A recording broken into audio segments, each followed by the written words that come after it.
Dentro del sistema fuente universal, el caos ha sido comprendido, en su forma más básica, como la ausencia de sentido. Y si el bien es aquello que organiza, conecta y orienta hacia la evolución, entonces el caos representa lo opuesto, la pérdida de coherencia, la ruptura del orden, la desconexión de todo aquello que permite que la vida se sostenga, crezca y se desarrolle. El caos, en esta definición, no es simplemente desorden superficial.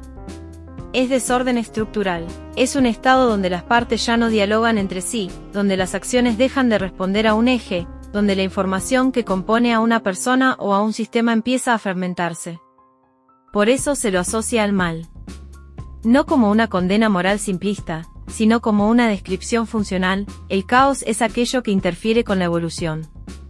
Cuando una persona acumula fallos de manera recurrente, decisiones que se repiten en contra de su propio desarrollo o del bienestar de otros, comienza a generarse una inestabilidad interna. Esa incoherencia sostenida no solo afecta a su propia estructura, sino que también impacta en su entorno. El sistema no se rompe de golpe, se desgasta. Cada acto que niega la conexión, cada conducta que prioriza la fragmentación por sobre la integración, va debilitando los vínculos que sostienen tanto a la persona como al conjunto. En sus formas más graves, el caos aparece cuando las acciones de un individuo ponen en riesgo la vida, la integridad o la posibilidad de evolución de otros. Ahí ya no hablamos solo de desorden interno, sino de una interferencia directa sobre el sistema. Es como introducir ruido en una red que necesita claridad para funcionar. El problema del caos, en este sentido clásico, es que no construye. No suma complejidad organizada. No genera continuidad. Interrumpe, distorsiona, desvía. Y cuando se sostiene en el tiempo, puede llevar a procesos de deterioro cada vez más profundos, tanto a nivel individual como colectivo. Por eso, dentro de este marco, el caos ha sido entendido como un estado que debe ser corregido. No desde el castigo, sino desde la necesidad de restaurar el sentido. De volver a alinear lo que se desvió. De recuperar la coherencia que permite que la evolución continúe. Porque sin sentido, no hay dirección. Y sin dirección, el sistema deja de saber cómo seguir vivo.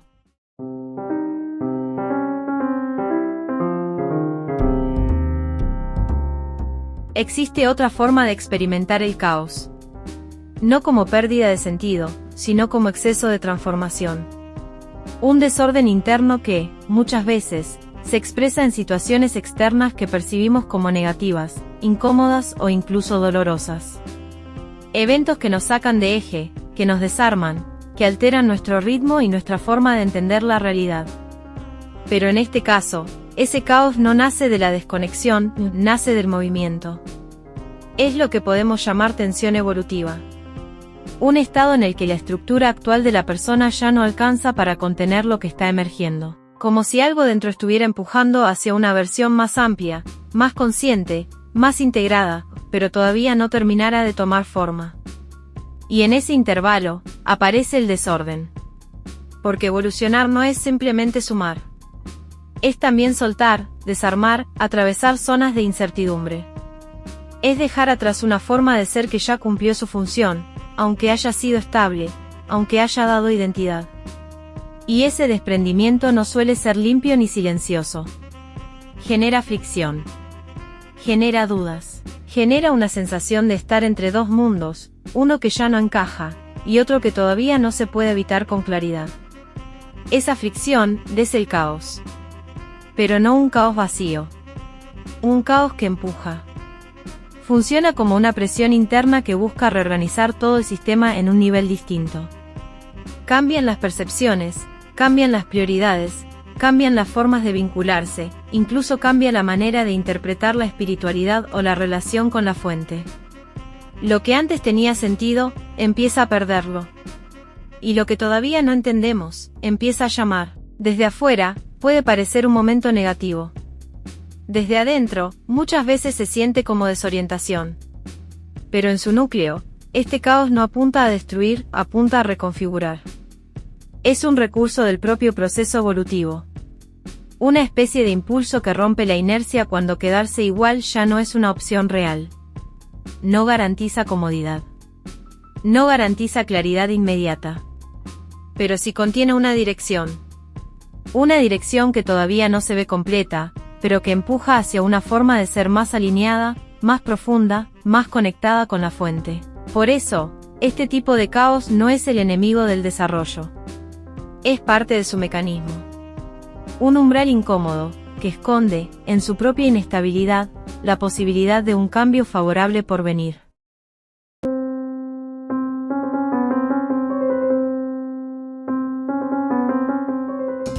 Si todo desorden se sintiera igual, la evolución sería imposible de leer.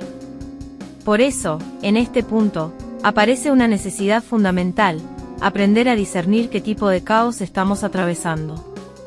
Porque desde la experiencia interna, ambos pueden parecer similares. Confusión, incomodidad, incertidumbre, pérdida de referencias. Pero su origen y su dirección no son los mismos. El caos que nace de la desconexión tiende a vaciar. Desgasta, fragmenta, debilita el eje interno. Cuanto más se avanza en él, más se pierde la capacidad de sostener sentido, de vincularse de manera sana, de construir algo que perdure. No empuja hacia adelante. Dispersa. En cambio, el caos como tensión evolutiva, aunque incómodo, tiene una cualidad distinta.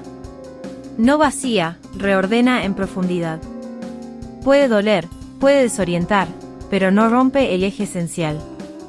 Incluso en medio de la confusión, hay algo que sigue latiendo con dirección.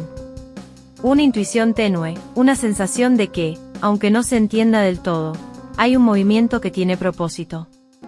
Ese es el indicio. El caos destructivo nos aleja de nosotros mismos.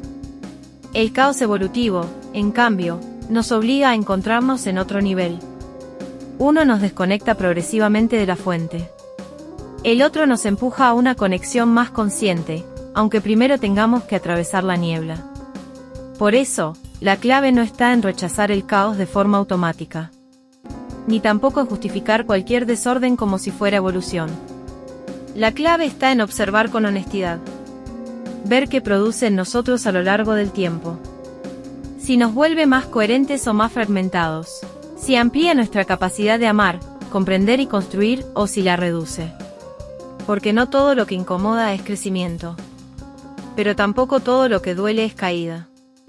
Y en esa diferencia sutil, se define si estamos frente a un proceso de deterioro, o frente a una transformación en marcha. Aprender a reconocerlo no solo cambia la interpretación de lo que vivimos, cambia las decisiones que tomamos dentro de ese proceso. Y con eso, cambia nuestro destino dentro del sistema.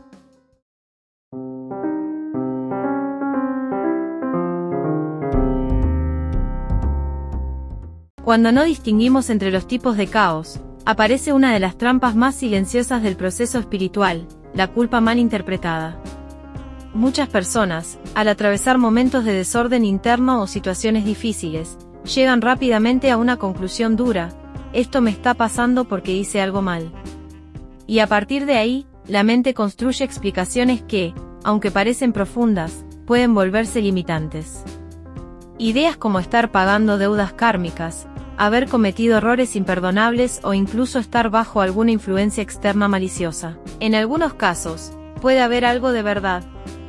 Ningún proceso es completamente aislado. Existen errores, decisiones, desconexiones que generan consecuencias. Pero el problema aparece cuando esa lectura se vuelve total. Cuando todo el caos es interpretado como castigo. Cuando toda dificultad es reducida a culpa.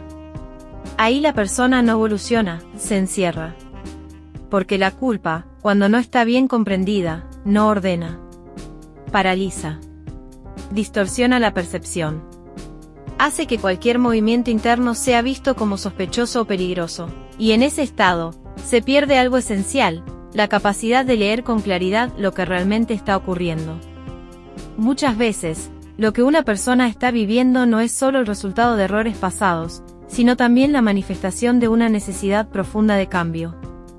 Un impulso del propio sistema, en conexión con la fuente, que busca una reorganización más coherente, más alineada, más verdadera. Es decir, no todo lo que duele viene a señalar una falla. Algunas cosas vienen a provocar una transformación. Y lo más frecuente es que haya una mezcla, pequeños desajustes internos, decisiones que podrían haberse tomado mejor, junto con un proceso evolutivo que ya estaba en marcha y que necesita atravesar cierta inestabilidad para consolidarse. Reducir todo eso a culpa es perder la complejidad del proceso. Por eso, hacer esta diferenciación no es un detalle teórico. Es una forma de cuidado. Permite salir de la idea de castigo constante. Permite recuperar responsabilidad sin caer en la autoacusación. Permite observar lo que sucede con más precisión y menos miedo, porque una lectura parcial puede convertir un proceso de crecimiento en una experiencia de opresión interna. Y el objetivo del sistema fuente universal no es aplastar a la persona bajo el peso de sus errores, y es reordenarla para que pueda volver a evolucionar con sentido. Entender esto cambia la forma de atravesar el caos. Lo vuelve más legible, más humano y, sobre todo, más transformador que condenatorio.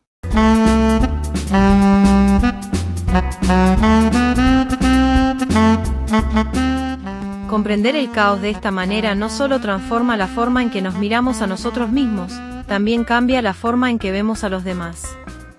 Porque cuando entendemos que no todo desorden es caída, que no toda ruptura es error, aparece una mirada más profunda, más paciente, más humana.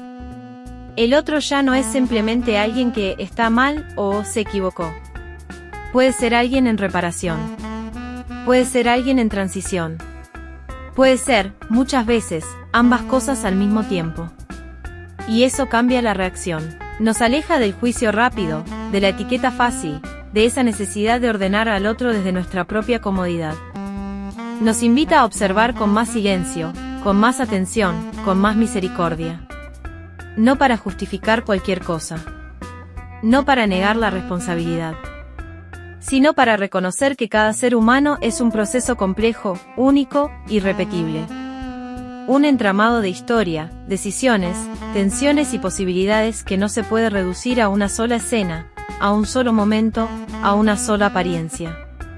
A veces, lo que vemos como desorden es alguien intentando rearmarse. A veces, lo que interpretamos como error es parte de un cambio que todavía no entendemos. Por eso, mirar con profundidad no es debilidad. Es precisión. Es alinearse con una comprensión más amplia del sistema, donde cada proceso tiene capas, tiempos y sentidos que no siempre son evidentes a simple vista. Y tal vez ahí, en esa forma de mirar, también nosotros evolucionamos. Porque aprender a ver mejor al otro es una de las formas más silenciosas y reales de acercarnos a la fuente.